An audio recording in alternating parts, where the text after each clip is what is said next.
They asked Roosevelt to do something. I'm a believer in my own instructional methods of high interactivity.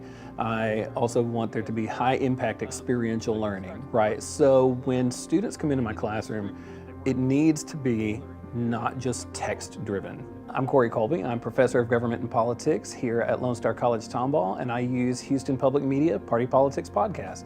Party Politics Podcast is a production of Houston Public Media, hosted by Jay Iyer and Brandon Rottinghouse, that takes the terminology of government and politics and puts it into a real-world context. So the concept is that we wanted to have something that was very digestible, something that was short, something that was punchy, that would help to prep people for a kind of weekend cocktail reception or a dinner party they were going to go to. And we wanted to try to give our analysis, but do it in a way that doesn't really sort of pick a side. We want the audience to pick a side. Dumb thing for them to say. Yeah, really bad political move. Right. So the biggest challenge as an instructor for government and politics is that students come into the classroom with either an apathy or an apprehension regarding our political system and our government. The reason that you want to use this is you have students coming into the classroom who have grown up in an age of digital media.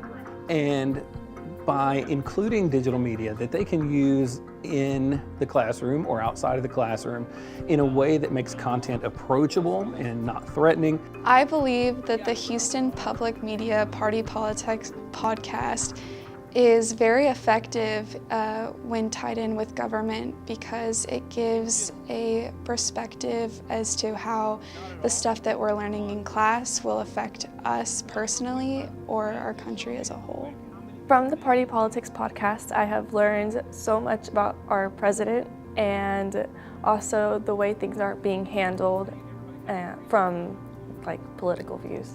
It uses terms and current events that are happening now, and it is showing me more things that I didn't know about and it enlightens me from also things we're learning in class. I definitely think that I will continue to listen to the podcast outside the classroom because I really admire that it is broken down into state and federal levels, which I don't get in the other podcasts that I listen to personally. I don't think we would do this podcast if it wasn't with Houston Public Media. They are the leading news organization that is non-biased, that is objective, and that really provides Houston with a sense of what's going on in the city and the state and the world. When you give a small amount to Houston Public Media each month, you make a really big impact. Become a sustainer at $10, $20, or $30 a month. Just set it up once and you're done. You'll know every month that you're supporting the arts, quality journalism, science, and education with your sustaining membership. Call 800-364-8300 or give online at houstonpublicmedia.org.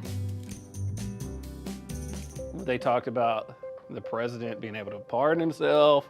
The biggest thing that I find students get from the podcast is that the light bulb goes off. These are things that affect them in their daily life, and what they're walking away with is a sense of not just a gain of knowledge, but empowerment in their own role in the system.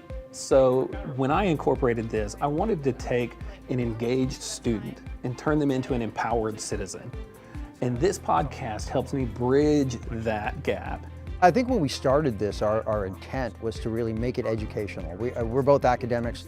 We teach in a classroom, and so we want to make what we're doing fit in with the curriculum and the goals of academics. We want to accomplish the objective of informing and entertaining in some ways, and this is a great opportunity to do it.